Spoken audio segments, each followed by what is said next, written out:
Ladies and gentlemen, to begin with, I would like to extend my gratitude to the Defense Minister of Russia, General of the Army Shoigu, for the invitation to participate in the traditional Moscow Conference on International Security. This year, the environment features enhanced tension, and really we are focusing on the multinational security in the world, and it's quite relevant. Each word, each term in the conference means really change in our perception. Let's take it word by word. Global earlier meant universal, wide, broad. Now it is applied to any event or a process which we can see in the world. A global terrorist attack in Manhattan 2001, global civil war in South Sudan, global cyber attack on the IT company. So in the recent years we saw more and more events claimed to be global ones, and they impact both local and regional decisions. The second notion that has been transformed is global security. Well, earlier we measured it with global resource, mobilization resource, with the capacity of our fortresses, and in the recent years by deterrent force. But quite recently it turned into something which cannot be measured because of the unpredictability, and it also reinforces the concept of indivisible security. And no individual country can enjoy the security unless other countries are secure as well. The multi-centric world notion is also evolving. It has replaced the multipolar notion, and I think the multipolar, it's not accidental, because multipolar means something negative, because polars are negative. In geography it's south versus north, in mathematics is plus versus minus, and polarity means that there are different spots opposing each other. And actually it's something that came to replace another concept. While the multipolar concept means that there are several axes which does not reflect the reality of early 21st.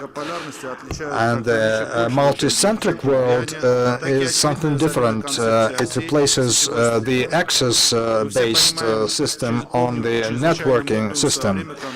We can all recall the Francis Fukuyama concept of the end of the history, and because of the end of the ideological opposition and standoff. And the multicentric world means that there is something that is broader than just ideology. When we speak about the multicentric world, the focus is placed on the number of networking elements, and each element has some number of connections and the capacity of resources and impact. In this sense, transformation of global and secure notions changes the relationship between players at all the levels, and it excludes the possibility of the win of any of the actors, irrespective of the capacity and resources, because it's the zero-sum game. With the extension of diversity and cooperation, with the extension of the number of main players and the IT exchange and decision-making, the broad international community, that is all the players, ranging from states to the civil society institutions, from mass media to corporations, from global religions to informal associations are doomed to be engaged in this continuous process. The first impression is that with such world order, the most difficult situation will be faced by the countries with the least specific weight in terms of territory and resources. But in practice, it is not verified. More so, during the transition from bipolarity to multipolarity, we can see that some guarantees of global development can be ensured. So I can support it with certain arguments. Multicentricity reduces the prospects for the game with zero sum, and the worst result is the win, which goes to only one of the actors. And polycentricity does not suggest the division into black and white world. Rather, it suggests the cooperation of all the elements, and it reserves the ways of comfort zones for all the participants. And finally, polycentricity does not put targets hostage to the process. Armenia is one of the drastic example of the broad abilities of the multi-centric world. From the first days of our independence, we were told that we had to make a choice on the basis of geopolitics, and various factions of the parliament were talking about that. Some countries trying to achieve and acquire political capital were telling us about that. And, but we proceeded from the fact that the position of the country towards processes and relationships with other countries should be based on deep mutual respect and very delicate treatment of joint history. And in the first place, it concerns security. There is no doubt that Armenia spares no effort so that our friends and allies, Russia in the first place, that the policy is shaped not in the area of the confrontation of regional and global players, but at the cross border of the interests. In the West, Armenia is frequently perceived as a puppet state under the governance of Russia, and the country that tries to sit on two chairs.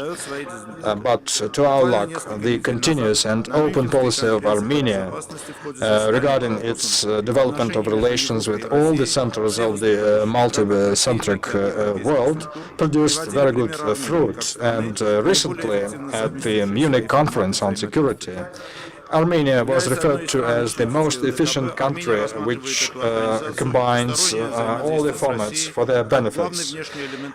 Being one of the founders of the CSTO, Armenia views the organization and bilateral cooperation with Russia as the key element of its external policy. We will do everything possible to further strengthen the CSTO. But at the same time, we have good cooperation programs, individual programs with NATO, and Armenia peacekeepers participate in Lebanon and in Mali, and also in Afghanistan and Kosovo. We are the members of the Eurasian Economic Union, and Armenia signed, nevertheless, a comprehensive agreement with the European Union. We also enjoy most friendly relations with China, India, Iran, the Arab countries, and Latin America. There is no contradiction in that, because that's actually something that we need to have in the multi-centric world. And the reason we achieved that we always gave up the temptation to find some benefits at the expense of other countries. cases. We assumed only the obligations that Armenia could fulfill, and we enjoyed adequate feedback from our partners. I cannot recall any episode when Russia in the public arena could question our relations. At the same time, the US and European colleagues also treat us with respect. One of the main elements of the establishment of the polycentric world is this creation of the global mechanisms of maintaining the rules of the game. If you look back at the world order of the 12th century, we can see that the main fault with the system of international relations was the failure in maintaining the international law. And there were various cases ranging from the most important cases in the authority of the UN and conventions and other things. We can see that those structures which were entrusted the hope of maintaining eternal peace didn't come true. And the global catastrophe was avoided only because of the contradiction between the two systems. And now, with the radicalization of the global security, and with the substitution of the notion of we can and we cannot, with the notion of I can and I cannot, it's the greatest dilemma of the 21st century. And the main question is if we will need other shocks compared with World War II so that we could articulate a response that would be adequate to the 21st century. We hope that we will not have to do that, and I hope that we will find some answer to that problem. Thank you very much for your attention.